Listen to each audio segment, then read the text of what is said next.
Ayan po. At muli po magandang hapon sa bawat isa. Amen? Amen. At sa mga kapatiran po na nanonood po sa online, magandang at papagpalang hapon po sa inyo. At kala Pastor Ronald Tutol, Macedonia Baptist Bible Church, Muntinlupa at mga kapatiran, magandang hapon po sa inyo. Kay Pastor Joshua sa Brisbane, Australia, magandang hapon po sa inyo dyan at sa mga kapatiran.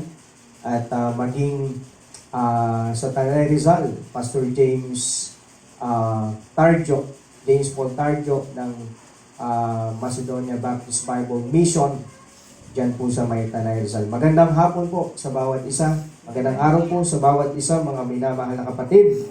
At naway tayo po ay mahamon muli ng kanya pong salita na ating pong tatalakayin po sa araw po na ito. Okay, so buksan po natin ang ating mga Biblia sa Matthew chapter 14, verse 22 hanggang 33. Matthew chapter 14, verse 22 hanggang 33. Okay, and kung nandiyan na po kayo mga kapatid, hinihin ko po na tayo po ay tumayo sa pagbasa po natin ng sabay-sabay ng salita ng Panginoon. Amen. Nandiyan na po ba kayo? Amen. Okay, Matthew chapter 14, verse 22 to 33. Babasahin ko po and subaybayan na lamang po ng bawat isa. Okay? And straightway Jesus constrained his disciples to get into a ship and to go before him unto the other side, while he sent the multitudes away. And when he had sent the multitudes away, he went up into a mountain apart to pray. And when the evening was come, he was there alone. But the ship was now in the midst of the sea, tossed with waves, for the wind was contrary. 25. And in the fourth watch of the night, Jesus went unto them, walking on the sea. And when the disciples saw him walking on the sea, they were troubled, saying, It is a spirit. And they cried out for fear. But straightway Jesus spake unto them, saying, Be of good cheer, it is I, be not afraid. And Peter answered him and said, Lord, if it be thou, bid me come unto thee on the water. 29. And he said, Come. And when Peter was come down out of the ship, he walked on the water to go to Jesus. But when he saw the wind boisterous, he was afraid, and beginning to sink, he cried, saying, Lord, save me. And immediately Jesus stretched forth his hand and caught him, and said unto him, O thou of little faith, whence didst thou doubt? And when they were come into the ship, the wind ceased.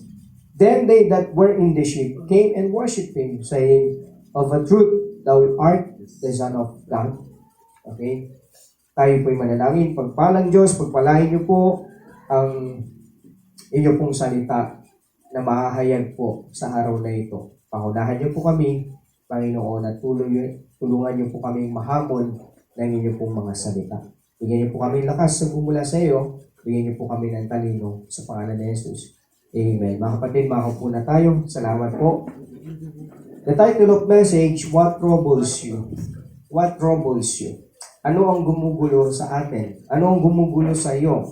Okay? Just like as the disciple, dito po sa story, may mga bagay po na gumugulo po sa kanila. Okay? They are actively doing the ministries, but ang dami pong gumugulo sa kanilang mga isipan. Ang dami po nilang pag-aalinlangan, ang dami po nilang kinakatakutan. So, what troubles you, mga minamahal na kapatid? Ano yung gumugulo sa isipan natin? Ano yung nagpapahina ng ating pananampalataya? Ano yung nagpapahina kung bakit hindi tayo nagpapatuloy sa paglilingkod natin sa Panginoon? Amen? Di ba? May mga circumstances ba tayong pinagdaraanan? What those things that makes us troubles? Ano ang nagpapagulo sa isipan natin? Yan ba ay utang, mga bayarin, pagkain bukas sa susunod na araw, pambayad sa school, trabaho, school works, pera, problema sa anak, problema sa magulang, tukso, kasalanan, kamunduhan. Sa oras na ito, isipin mo ano yung nagpapagulo sa isipan mo para yung focus mo ay naroon lamang sa Panginoon. Ano yung distraction kung kaya't nawawala yung focus natin sa Panginoon? What troubles us? Ang lahat ng nabanggit ay maaaring makapagpalubog sa atin upang mawala ang ating atensyon sa Panginoon. In 2 Peter chapter 3 verse 18, "But grow in grace and in the knowledge of our Lord and Savior, Jesus Christ. To Him be glory both now and forever. Amen." Diba po? Lumago tayo sa biyaya ng Panginoon. Makilala natin sa Panginoon ang Panginoong Jesucristo sa ating buhay. Amen? Sayang yung mga pagkakataon na lumalago na tayo sa Panginoon. Amen po ba? Nandiyan pa kayo mga kapatid. Minsan nasasayang po yun. Bakit? Dahil po, minsan, dahil sa lalaki, nawawala tayo sa gawain ng Panginoon. Dahil sa babae, pwede tayong mawala sa gawain ng Panginoon. Dahil sa material na bagay, pwede tayong mawala sa gawain ng Panginoon. Dahil sa school, pwede tayong mawala sa gawain ng Panginoon. Dahil sa trabaho, sa hanapbuhay, ay pwede po tayong mawala sa gawain ng Panginoon. Amen? Kapag ganyan na pong sitwasyon, trouble po yan, mga minamahal na kapatid. Amen? Na kung saan ay nakakalimutan na natin ang Panginoong Jesucristo. Nakakalimutan na natin ang kanya pong gawain. Amen po ba? So, dito po sa kwento, alam niyo po, pagod po sila sa ministry nung nandito po sila nung sila po ay naglayag papunta po ng dagat at tatawid po sila ng kabila. Okay? Pagod po sila dahil nagpakain po sila ng 5,000 kalalakihan. Di ba? Hindi pa kasama yung mga kababaihan. Hindi pa kasama yung mga anak. So approximately nasa 10,000 to 15,000 lahat ng kanila pong pinakain. Diba po? Nandiyan pa ba kayo? Nakakapagod po magpakain, di ba? Nalala niyo po yung Sunday, di ba? Nag-serve tayo sa mga bisita. Di ba po? May pagod po yun eh. Amen? Pero what more kaya kung papakainin mo, di ba? More than 10,000. Ang mas sigit na nakakapagod yun, di ba? Mas sigit na nakakapagod. And napunta pa sila dun sa dagat na kung saan napakalakas ng alon, di ba? Contrary, papunta sila dun sa kabilang pampang pero sinasalubong sila ng alon pabalik, contrary. Di ba? Parang inaano sila, sinasagupa sila. Mahirap po yung mga minamahal na kapatid, di ba? Nagaling ka na sa ministry tapos may experience mo pa yung mga ganung bagay.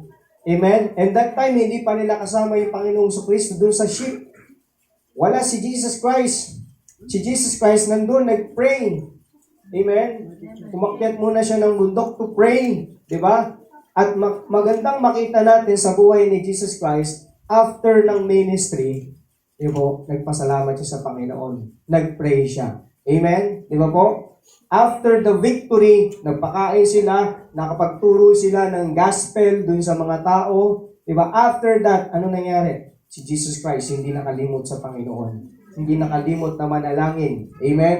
Na magandang kunin natin bilang mananampalataya na huwag tayong makakalimot sa Panginoon. Di ba? Every time na may mga triumph tayong ma-experience sa buhay natin, huwag nating kakalimutan ibigay ang glory sa Panginoon. Amen? Magpasalamat sa Panginoon, di ba? Maging grateful sa Panginoon. And that is why wala siya dun sa bangka, sa ship na kinalalagyan ng mga disipulo. Okay? And then, after that, ay nakita nila si Jesus Christ na kung saan ay naglalakad sa tubig. At akala ng mga disipulo na ito ay multo. Di ba? Multo. Amen po? Di ba? Siyempre, lakas na ng alon, tapos makakita ka na nakadamit na mahaba. Di ba? Yun yung traditional na damit nila eh.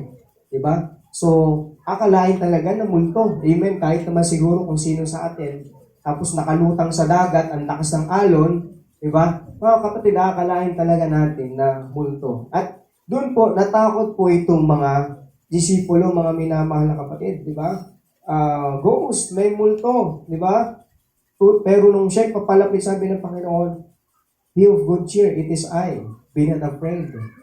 Huwag kayong matakot. Sabi ng Panginoon, "Ako to." And then si Peter, magsubok siyang humakbang, Diba? Sabi Panginoon, kung ikaw talaga yan, Panginoon, hayaan mo na ako'y humakbang. Ang sabi ni Jesus Christ, humakbang ka. Humakbang ka. Kaya lang si Peter, nung pagkahakbang niya, nakakalakad na siya, lumubog siya. Diba? Lumubog siya at kinuha siya ng Panginoon. Okay? So mamaya na natin tutuloy yung kwento. Sa message natin, mga minamahal na kapatid, nais pong ituro sa atin ng Panginoon na tayo po ay tumingin sa Panginoon. Tayo po ay tumingin sa ating Panginoong Jesucristo. Number 1, be not afraid. Be not afraid. Yung sinabi po ni Jesus Christ, it is I. Be not afraid. Be of good cheer. Pag sinabing cheer, maging masaya ka. Pag sinabing good, mabuti. Amen? Maging masaya ka. Amen? That after ng ministry na ating isinagawa, di ba? Maging masaya ka. Amen? Huwag kang matakot. Amen? Sometimes, alam niyo po, sa paggawa natin ng gawain ng Panginoon, di ba? Sometimes, nagpagod tayo. Di ba? May worship, may ganitong gawain, napagod tayo. Alam niyo, after that, merong susulpot dyan na challenge sa buhay. Di ba? Na kung saan katulad ng pinagdaanan ng mga disipulo. May challenge. May trouble. Amen? May bagyo. Amen? May pagdaraanan silang malalaking alon. Ganyan po sa buhay ng mga mananampalataya. Kaya ang sabi ng Panginoon, be of good cheer. Diba? Be of good cheer. It is I. Be not afraid, sabi ng Panginoong Jesucristo. Amen? Na gustong ipakita ng Panginoong Jesucristo na tayo ay nagre-ministeryo, nagpapagod sa ministeryo, gustong ipakita sa atin ng Panginoon na dapat pagkatapos ng ministry na ginawa natin, sa Panginoon pa rin tayo tumingin. Amen? At huwag tayong matatakot sa mga bagay na kung saan kinakatakutan natin. Saan tayo takot? Utang, pera, pagkain bukas, pambaong bukas. Doon tayo minsan natatakot. Amen? Diba? Matapos ang Sunday, uwi tayo ng bahay. Yung ang saya-saya mo ng Sunday, pero pag uwi mo ng bahay, diba? Parang trouble na naman. Back to reality. Diba? Na-experience po yan? Ano kayong pagkain namin bukas? Diba? Lunes. Ano kayong pambaon ng anak ko? Lunes. Diba? Ganyan po yung sitwasyon eh. They are in the ministry and after that, meron trouble na pinagdaanan. Diba? Pero ang encouragement sa atin ng Panginoon, be of good cheer. It is I, be not afraid. Amen? Kanino ba tayo nag-serve? Kanino ba tayo nagpagal? Hindi po ba sa Panginoon? Amen. That despite of those circumstances, Jesus Christ, ini-encourage niya tayo na maging masaya tayo, maging mabuti tayo na may kasiyahan sa paglilingkod sa gawain ng Panginoon. Amen? And especially, yung communication natin sa ating Panginoon ay magpatuloy at hindi makakat. Amen? Tuloy-tuloy po mga minamahal na kapatid. In Matthew 14 verse 27 sa text po na binasa natin, but straightway Jesus spake unto them, saying, be of good cheer, it is I, be not afraid. Sa mga oras at pagkakataon na hindi natin maintindihan yung mga nangyayari sa atin, huwag tayong matakot, kasama natin ang Panginoon. Amen? Lagi po na rin ang Panginoon, di ba? Minsan ang tingin lang natin, wala siya dun sa barkong kinalalagyan natin. Kaya natatakot tayo sa mga bagyong dumadaan. Amen? But lagi nating isipin, wala man siya doon sa barko. Hello, nandiyan pa kayo? Wala man doon siya sa barko na kinasasakyan natin, nandyan siya sa paligid. Amen? Nandun siya sa mga bagyo. Bakit? Kasi kaya niyang kontrolin yung mga bagyo. Yung mga troubles sa pinagdadaanan natin ay kaya niyang i-control. Amen? Isaiah 41 verse 10, Isaiah 41 verse 10, fear thou not, for I am with thee.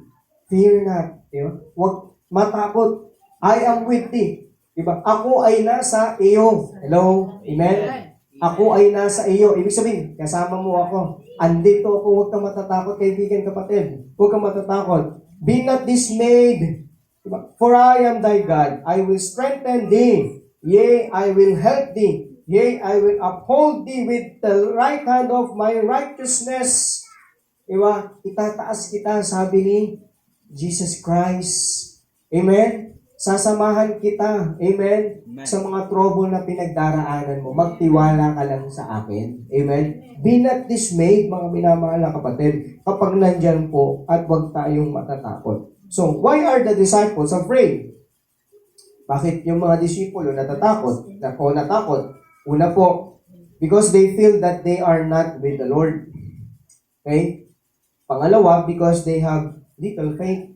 Maliit yung pananampalataya nila, kaya natatakot po sila. Because they no longer see the power of God. Ang nakikita po nila yung bagyo, yung mga matataas na alon, yung malakas na hangin. Letter D, because they do not consider Christ as God in their lives. Amen? Maring kilala mo si Kristo, pero Diyos ba ang turing natin kay Kristo? Amen? So why are some other Christians often afraid? So, sa atin naman mga Kristiyano, application. Because we feel that we are not with the Lord. Diba? Pakiramdam natin, wala sa atin ang Panginoon. Because we have little faith. Diba? Maliit din yung pananampalataya natin, just like ng mga disciples.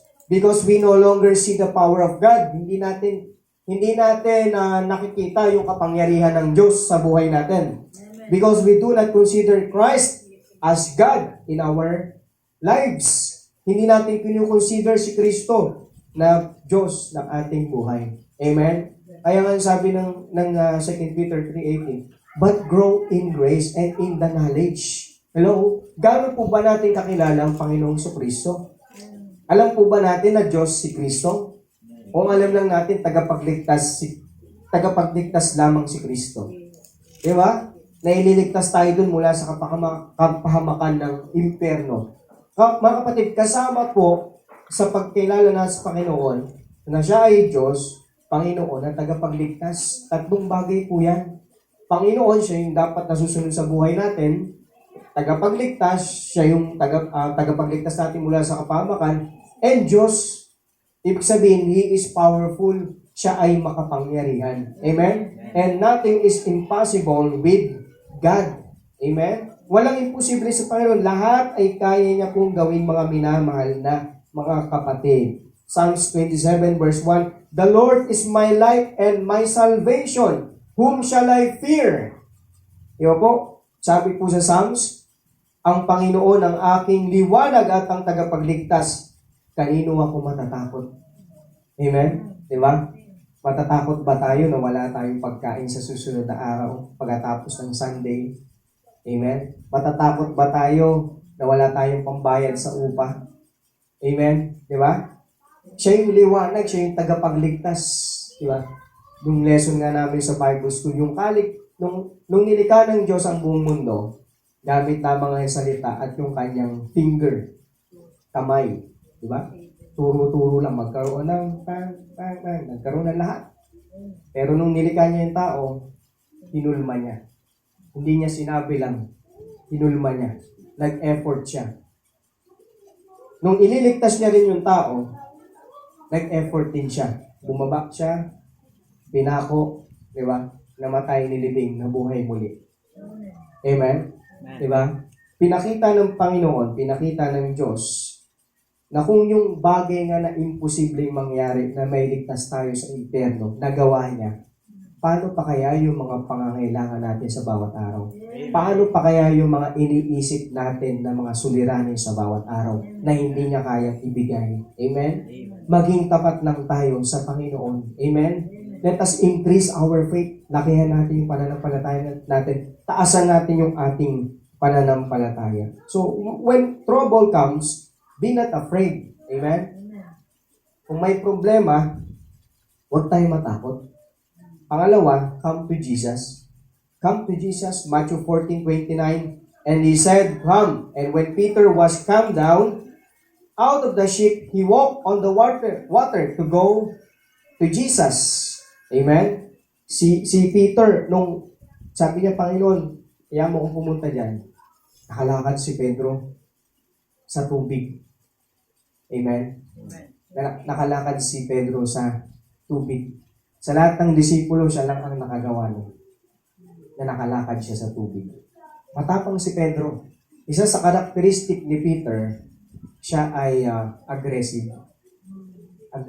Agresibo siya. Matapang siya. Handa siyang makipaglaban. Handa siyang makipagpatay. Di ba? Do you remember? Si Peter, tinaga niya yung tenga ng isang kawal, sundalo. Di ba? Tinaga niya. Kasi fight, di ba? Pakikipaglaban. So, matapang talaga ang karakteristik ni Peter. Agresibo siya. Panginoon, hindi sila makakalagpas sa amin. Dadaan mo na sila sa aking bangkay. Di ba? Ganyan si Peter, agresibo. Pero nung pinako na si Kristo, atras. Di ba? Backslide si Peter. Di ba? Nung namatay na si Jesus Christ. Di ba? Pero si Peter, nung sabi niya kay Jesus Christ, Panginoon, punta ako dyan. Lakad siya. Diba? Lakad siya. Pupunta kay Jesus Christ. Maganda po nung pumunta si Jesus Christ, si Peter kay Jesus Christ. Maganda po yung bagay po na yun. And pinairan niya po yung kanyang malaking pananampalataya. Kaya lang, may problema. So, anong problema? Tingnan natin. So, sino dapat ang una nating lalapitan kapag nalulungkot tayo? Sabi nung number 2, come to Jesus. Amen? Tama po yung ginawa ni Pedro. Come to Jesus. May bagyo. Hindi pinansin ni Peter yung bagyo in the first place sa una. Pumunta siya kay Jesus Christ. Naglakad siya patungo kay Jesus Christ.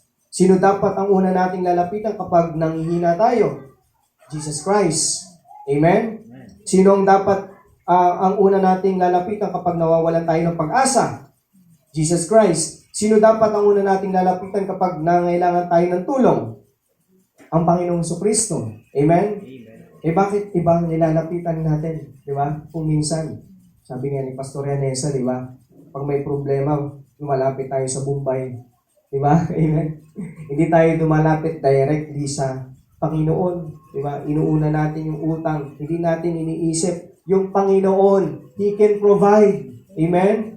He will supply. Manampalataya lamang tayo sa Panginoong Jesucristo. Amen? Letter A, don't let the mighty wind take your attention to the Lord. Don't let the mighty wind take your attention to the Lord. Don't let your problems, circumstances, trials, take your attention to the Lord. Yung mga hangin na yun, yung mga alon, problema yun eh. Circumstansya yun eh. Trial yun, mga minamahal na kapatid. Huwag nating hayaan na dahil doon, sa mga circumstansya na yun, makaalis yung pagtingin natin, yung focus natin sa Panginoon. Amen? Tingnan po natin, Matthew 14 verse 30. Saan natin yung Bible natin. But when he saw the wind boisterous, he was afraid and beginning to sink. He cried, saying, Lord, save me. Diba? Ang problema kay Peter, naglalakad na siya, kaya lang hinampas siya ng malakas na hangin, tumingin siya doon, hindi niya siya tumingin kay Jesus Christ, tumingin, uy, may malakas na hangin. Nakatingin siya kay Jesus Christ, tumingin siya sa hangin, nung himampas, lumumog siya at umiiyak siya, Panginoon, liligtas mo ako, Panginoon. Diba? Amen? Ganyan tayo pag may problema. Umiiyak tayo. Diba? Nawawalan tayo ng pag-asa, mga minamahal na kapatid. Nawawala yung faith natin sa Panginoong Jesucristo. Tama po ba?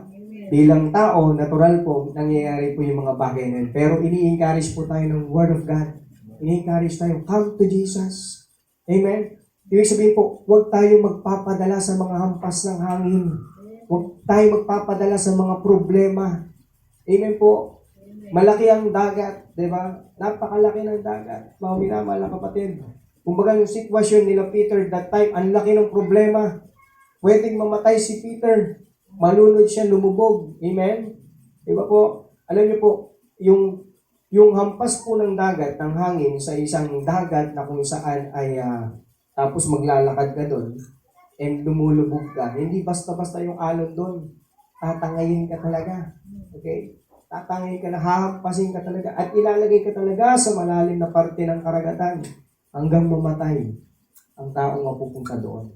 Amen po mga kapatid. Na-imagine po natin. Pero alam niyo po, God is in control. Kaya niya po i-control ang lahat ng mga bagay. Yung bagyo, kaya niya po i-control. Amen? What more pa kaya yung problema na pinagdaraanan natin? Amen? Kayang i-control lahat yan ng Panginoon. yung mga isipin natin, mga bayarin. Kaya i-control yan ng Panginoon. Amen? Walang imposible sa Panginoon. Amen? Sabi ko nga sa inyo, last time yung isa sa pinagdaanan ko na mabigat, 11,800.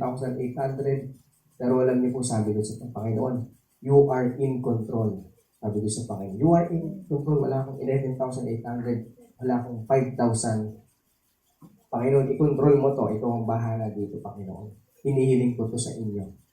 Ngayon, ginawa ko, nag-faith promise ako. Faith promise, 2,000. Diba? Ibigay dun sa missionaries. Pinadala ko agad yun sa sa mga missionaries. Binubus ko lahat yun. Yung 2,000 sinend natin sa mga missionaries. Kasama ng ibang pondo. Amen? Sa biyaya ng Panginoon. Diba? Naging 2,000 na lang yung ating babayaran. Amen? Pananampalataya, mga minamahal na kapatid. Amen. Pero kung may problema, magbumukmuk ka, magdadabog ka, ihiwan mo yung Panginoon. Tagal, Pastor, tatuloy ko muna itong problema ko, solusyonan ko muna ito, bahala na kayo dyan muna. Pero kung ganun yung naging attitude ko, sa tingin niyo, masusolusyonan yung problema? Hindi. Bakit? Wala akong faith sa Panginoon. Hindi masusolusyonan yun. Ganun din sa atin, mga minamahal na kapatid. Diba? Nag-i-struggle tayo minsan sa mga problema. Nakakalimutan natin yung Panginoon that He is in control. Amen? Doon tayo tumitingin sa problema, sa hampas, hindi tayo tumitingin sa Panginoon. Amen? Amen po mga kapatid? Amen. Ayan. Tingin tayo sa Panginoon. Let us come to Jesus. Amen? Masaya tayong umahakbang kapag may mga new challenges sa buhay natin dahil alam natin kasama natin ang Panginoon. Diba? At first, alam ni Peter, kasama niya si Jesus Christ. Pero kapag sumusulong na tayo, diba? Pag sumusulong na tayo, lumulubog na tayo, umiiyak, humihingi ng tulong sa Panginoon. Diba? Sa una lang tayo minsan magaling na nagtitiwala sa Panginoon. Pero kapag tuloy-tuloy na, wala na. Diba? Nawawala na yung pananampalataya natin sa Panginoon. Letter B, don't let the mighty wind carry you away from the Lord.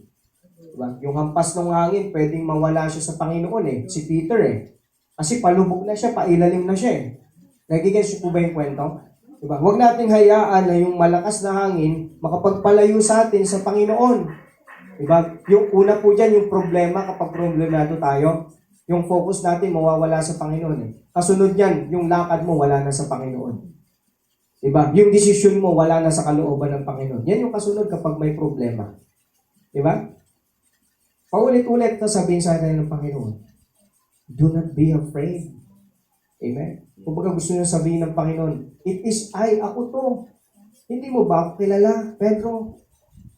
Hindi nyo ba ako kilala? Mga disciples, sabi ni Peter. Diba? Pinakain nga natin yung 5,000. Yung almost, yung mahigit na 10,000, tapos itong bagyo, hindi ko kayang patigilin to. Hello, nandiyan ba kayo? Amen. Diba? Bakit kayo nag-aalala? Pinadami ko ngayon tinapay tsaka isda, tapos eto, hindi ko kayang gawin. Sabi ng Panginoon, it is I, ako to. Diyos ako, Panginoon, ako tagapagligtas. Amen? Amen. Nandiyan pa ba kayo? Amen. Diba? Huwag natin hayaan mga minamahal na kapatid na malayo yung magdidesisyon tayo, na lalayo tayo, iba tayo ng landas at gagawin natin yung hindi kalooban ng Panginoon at makakapagpahamak sa atin. Diba? Huwag nating hayaan.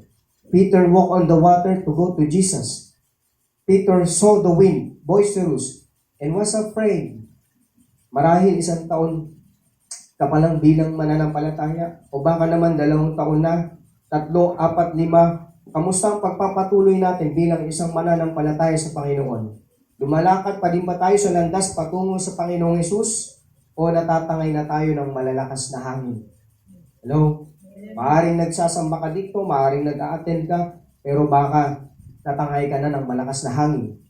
Maaaring wala ng atensyon natin sa Panginoon. Natatangay ka ng barkada palayo sa Panginoon. Natatangay ka ng paaralan palayo sa Panginoon. Natatangay ka ng trabaho palayo sa Panginoon. Natatangay ka ng pera palayo sa Panginoon. Natatangay ka ng mga material na bagay palayo sa Panginoon. Natatangay ka ng kasalanan palayo sa Panginoon. Nakalimutan nating lumalakad pala tayo sa kalooban ng Panginoon. Ngunit ngayon, kumusta? Nasaan na kaya tayo? Amen? What trouble us? Ano yung nagpapabigat sa atin ngayong oras na ito? Hayaan natin na inaabot tayo ng Panginoon. Taas natin yung ating kamay. Mag-surrender tayo sa Panginoon. Amen? Amen. At hayaan natin na iangat tayo ng Panginoon sa kabila ng mga kabigatang pinagdaraanan natin. Amen? What troubles you?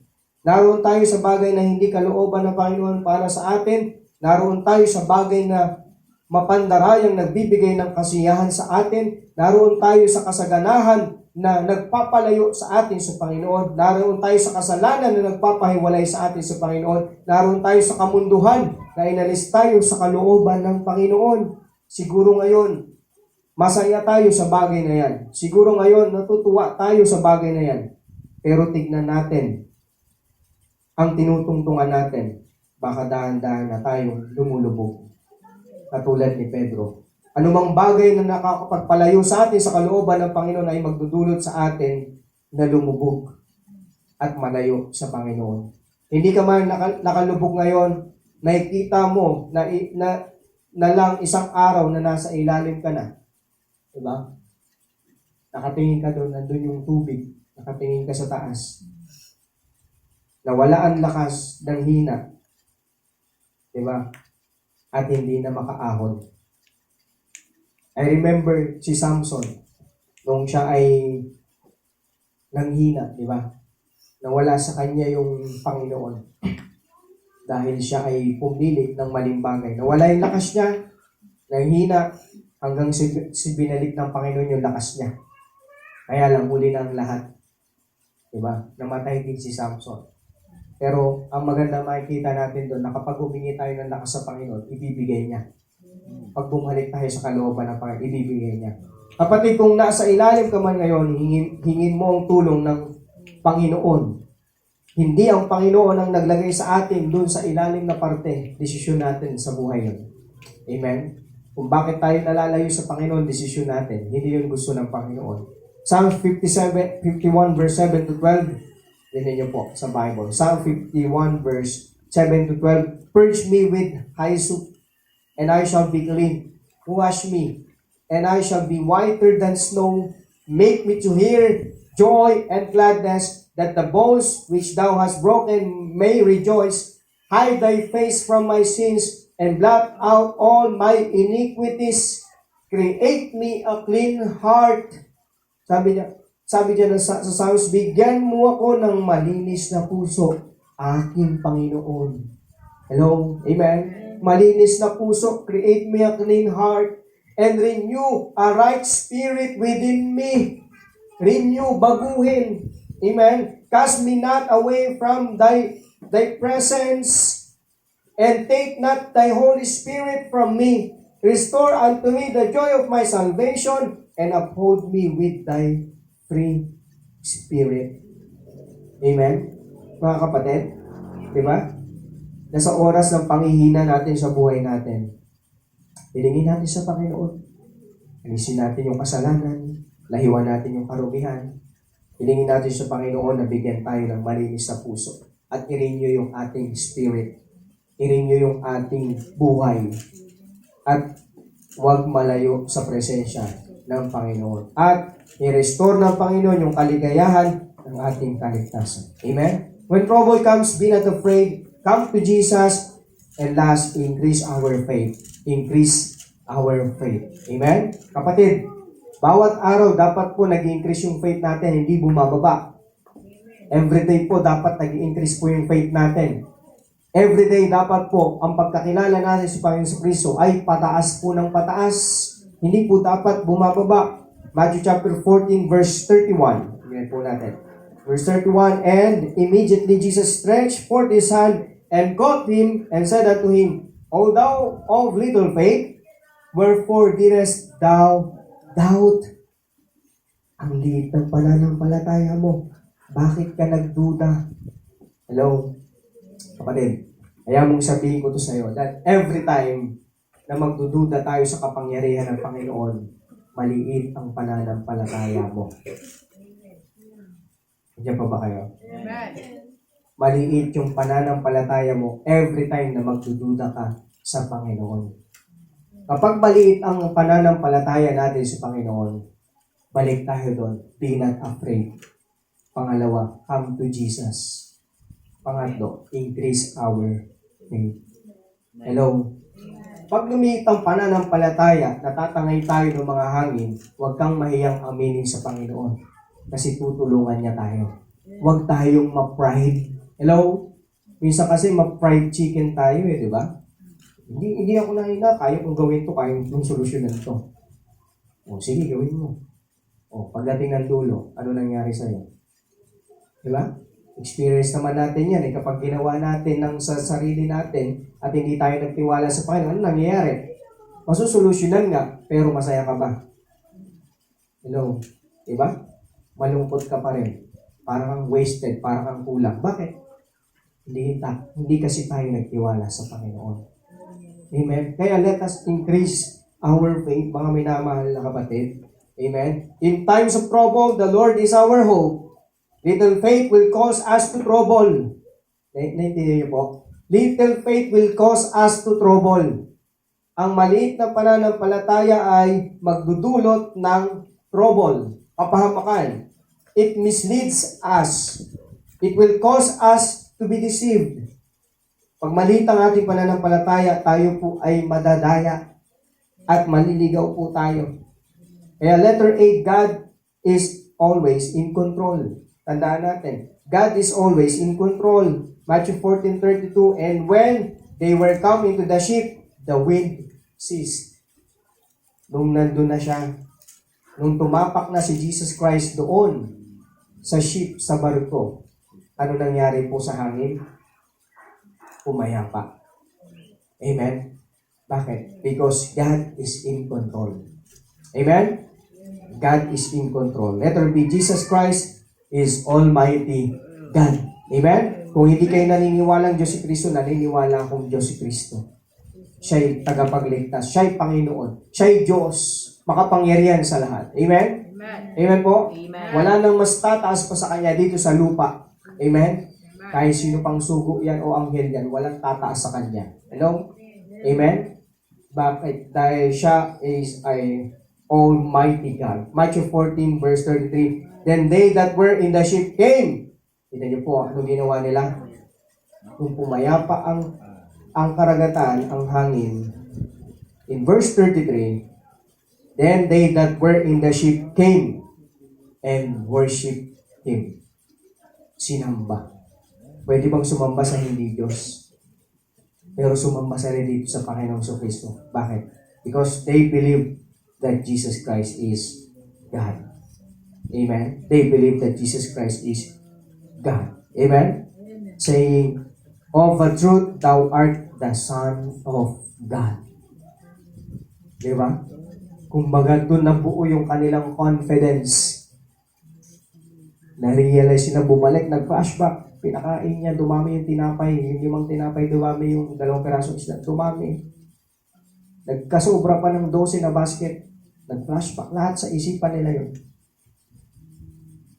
Si Peter, nakapaglakad ng dagat. Lumubog, kinuha ni Jesus Christ, umangat. Pag-apak ni Jesus Christ ng barko, pumayapa ang dagat. Pumayapa ang hangin. Amen? Kaya sabi nila, anak pa ng Diyos. Amen? Ikaw nga ang anak ng Diyos. Nagkaroon ng conclusion na buo. Tunay nga anak po ng Diyos. Amen? Amen po mga kapatid. Amen. Amen. Alam niyo po, kung may pangahawakan po tayo na ebidensya na si Jesus Christ ay Diyos at magtitiwala tayo sa Kanya, narito po sa Biblia. Amen. Amen? Kompleto po dito sa Biblia. Ang pinaka-greatest po dyan, mga minamahal na kapatid, nung siya ay pinako sa krus, namatay, and in 3 days, nabuhay muli. Sinong kayang makagawa nun? Walang ni isang propeta ng ibang relihiyon, leader ng ibang relihiyon ang nakagawa nun. Ang Panginoong Kristo lang. Amen? Kaya yung problema na pinagdaraanan natin, no, andyan po ba kayo? Amen. Wala bang solusyon yun mula sa Panginoon? Kayang solusyonan yun ng Panginoon. Amen? Kaya huwag tayo magto-trouble. Amen? Huwag tayo magto-trouble. When trouble comes, let us increase our faith. Let us increase our faith. Diba? Because Jesus Christ is God. And let us worship Him in spirit and in truth. Amen? Let us worship Him in spirit and truth. What troubles you, kapatid? What troubles you? Kung nagdududa ka, kung ikaw ay nababagabag, una, tandaan mo, know Jesus. Know Jesus. Pangalawa, choose Jesus. Pangatlo, love Jesus. Amen? Kapag may problema ka, ang una mong kunin, Bible mo. Minsan kasi yung una natin kinukuha, cellphone. Kanino kaya ako mangungutang? Hindi ko nga dito sa Messenger. Diba? Naghahanap tayo ng solusyon. Ito yung solusyon. Hello?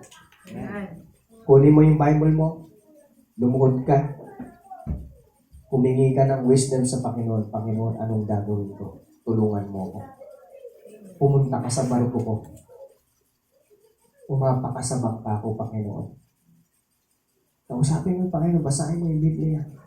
Manalangin ka ng tainti, Panginoon, ang gagawin. Tulungan mo ako. Anong gagawin ko? Maghihintay ako. Wait. Amen? Wait. Hindi yung nag-pray ka, ito na gagawin ko. Pupunta ako si Bombay. Mali pa rin, kapatid. Hello? Mali pa rin, hindi ganun. Hintayin mo, wait. Kasi may gagawin yung Panginoon. Kung wala, di wala, hintayin mo lang. Kasi nagtiwala ka na sa Panginoon. Hintayin mo si Jesus Christ pumunta dun sa bangka mo. Kasi magiging payapa ang lahat. Amen po ba? Minsan nagkakamali tayo kasi akala natin yung solusyon. Punta tayo ng punta, katulad ni Peter. Kakapunta natin dun, hinahampas tayo ng hangin na malalakas. Naniligaw tuloy tayo ng landas. Pero kung nag-wait lang tayo dun sa barko, nanampalataya sa Panginoon, naghintay na nalangin, nagbasa ng salita ng Panginoon, tutugon ng Panginoon. Amen? And mga kapatid, for how many times until now, lagi kong ginagawa yan. Wait. Huwag ka lang maaaligaga. Wait. Amen? Wait ka lang dyan. Diba? Ano kung wala kang baon? Wait. May gagawin ng Panginoon. Ano kung walang ulam? Wait. May gagawin ng Panginoon. Amen? Matuto tayong maghintay sa Panginoon. Wait patiently. Amen? Balik ka doon. Be not afraid. Ano yung pangalawa? Be not afraid, come to Jesus. Pangatlo, increase our faith. Tayo po'y manalangin. Mapit tayo sa Panginoon. Dakilang Diyos, makapangyarihan sa lahat. Papasalamat po kami sa inyo pong kaputihan na ginawa niyo po sa amin, Panginoon. Salamat po sa kapangyarihan ng inyong salita. That many times we were successful sa mga events na nagaganap sa gawain po ninyo. And tagumpay ka, Panginoon. But sometimes after that, nakaka-experience kami ng pagka-dry, nakaka-experience kami ng parang hindi nagtagumpay ang Panginoon sa buhay namin. That is why we need to look on Jesus Christ. We need to come to Jesus Christ. We need to increase our faith. We need to rest in His peace. Panginoon, thank you po sa inyong salita. Dalahin ko po, Panginoon, na kayo ang siyang patuloy na kumilos sa aming mga buhay. Gayin niyo po kami, Panginoon, patuloy at naway yung salita po ninyo ay maging baon namin, Panginoon, sa araw po na ito at sa mga susunod. Salamat po sa kabutihan niyo. Thank you po sa victory, Panginoon, na lagi niyong ginagawa sa aming buhay. Ito po ang aming nalangin sa pangalan ni Jesus. Amen. God bless us all. Naway na pagpala tayo ng salita ng Panginoon. Okay?